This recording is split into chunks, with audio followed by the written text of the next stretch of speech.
and he's repeatedly in prison. And he couldn't run. I have my personal political preferences, of course, but as a journalist, I can tell you this. You've just mentioned your desire for this planet. There must be different and better planets somewhere there, but for this planet, it's to be based on the rule of law.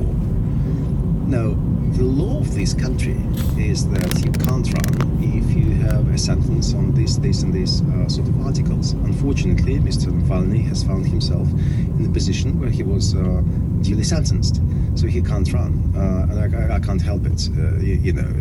But the politics come first and the sentence comes second, doesn't it? In other words, Putin doesn't want him to run. He's a threat. Seen as a threat by any of the serious players in the political class here. You are the top TV anchor on the top show on the top station, but Mr. Navalny does not appear on your show. I think we've shown a couple of rallies with him, or not just a couple. You don't interview him. When Bolotnaya Square happened, he was very much on the screen with all his slogans and supporters. No, you can't really say that we haven't shown him. And I remember also clips with him from Astrakhan and from other places. He's not treated, is he, like an opposition politician to be given his airtime on screen? He is marginalised. Yeah, but he hasn't got a parliamentary party. Perhaps this conversation illustrates something you know well as somebody who visits the UK a lot. The very different ways in which our two countries see each other, in part through their media. Yes, but it doesn't mean that the British system is applicable for Russia, or the Russian system is applicable for the UK. These are two different political, self-sufficient systems, which should learn from each other.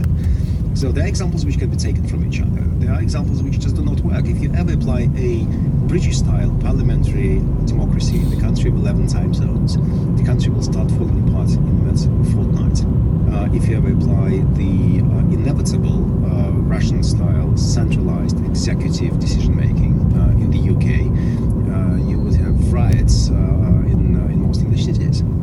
Sergei Bryliev, thank you for talking to me.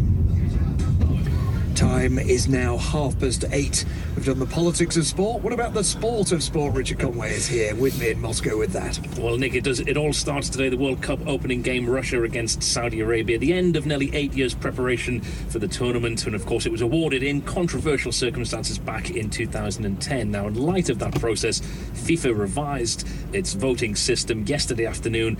It awarded the 2026 tournament to a joint bid from the USA, Canada and Mexico. Now, the member associations make the decision now, not the small cabal of executives that presided over FIFA in the past, all part of a reform effort. And that reform could maybe, just maybe, encourage the Football Association to bid for the 2030 World Cup, either on its own or perhaps jointly with the other home nations. Well, joining me to discuss that possibility is the former Chief Executive of the Scottish Football Association, Stuart Regan. Good morning, Stuart. Good morning, Richard. Stuart, how realistic is that option now for England to bid for a 2030 World Cup, and how realistic is it for the other home nations to perhaps join in a joint effort? Well, first of all, Richard, I'd like to say that I don't think this bid will be top of the priority list right now for the FA, especially given the World Cup starting today, and then, of course, the Euro Championships in 2020 and their own bid for the Women's Championships in 2021. But that aside, I think yesterday's decision by FIFA and the member associations and the process, more importantly, that has been followed will give the FA great comfort that making a bid for the 2030 World Cup is something that's definitely on the radar. You know, England will have bad memories of the last process in 2010. David Cameron was involved, David Beckham, the Duke of Cambridge even, but it ended in humiliation for them. Has FIFA changed enough since then to warrant a solo or even a joint bid? Well, certainly all the signs are positive, Richard. When you look at the manifesto that Gianni Infantino set out when he came to power as FIFA president, he promised a much more transparent FIFA. He promised a much more objective FIFA. And as far as the manner in which they've conducted the recent bid, which led to US, Canada and Mexico being awarded the 2026 World Cup, I think that sends out a really strong signal that FIFA has changed. And I think it will make more countries believe they have a chance of being treated fairly and equitably. And I think the FA are right in that mix. And very briefly, Stuart, do you think the public support would be there for such a bid? I certainly don't see why not. Everyone would like to see World Cup football in England and possibly the wider UK. Certainly it would be a very strong bid financially. England has got the operational expertise for delivering major events, and the European 2020 final in London will be happening in a couple of years' time, and clearly it has the logistics and infrastructure with airports and hotels. So I think England would be very well placed, and I think the public would love it.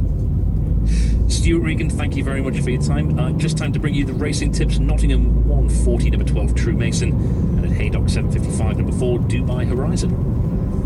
Thank you, Richard. Now, after 9 o'clock this morning, it will be In Our Time. Melvin Bragg is on the line now to tell us what he'll be talking about. Morning, Melvin. Morning, Michelle. We'll be talking about the influential French intellectual Baron de Montesquieu, 1689 to 1755, a nobleman born near Bordeaux.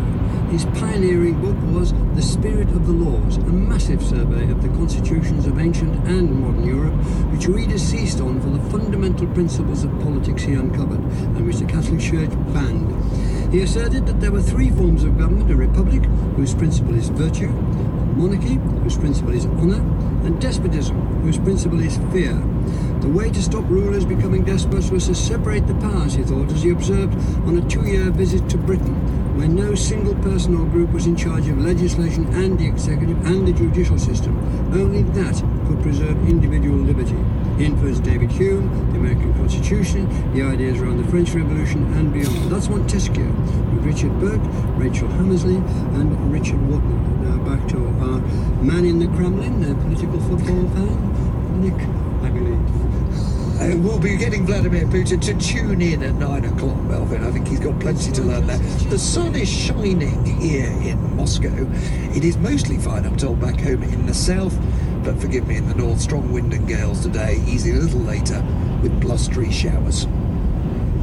You're listening to Today on Radio 4 with Nick Robinson in Moscow, Michelle Hussein in West London, and at 25 to 9, Diana Speed with a summary of the news. Immigration rules are to be relaxed to help relieve pressure on the NHS and address staff shortages elsewhere. The government is expected to exclude foreign doctors and nurses from its current visa cap on non-EU skilled work.